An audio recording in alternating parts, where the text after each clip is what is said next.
Hey, this is Dave with Creation Crate, and this is a servo motor.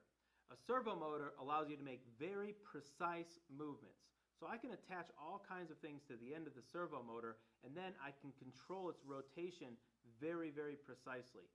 And the way that it does that is that inside this little box here, there's actually an integrated circuit and some sensors that are sensing the rotation of this motor as it spins.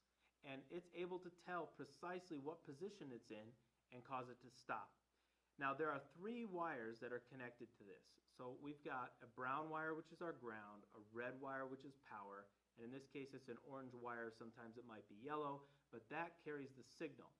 We send from the Arduino a PWM, or pulse width modulation signal. We use that in a couple of different projects, but it allows us to send precise information to this chip, and we're basically telling it which direction of rotation we want and how much rotation we need it to take. So then, as it turns it on, gives it a little bit of power, the position sensor is sensing exactly where it's at, and as soon as it gets to where it needs to be, it stops giving it power. So, pretty simple, but that's how a servo motor works.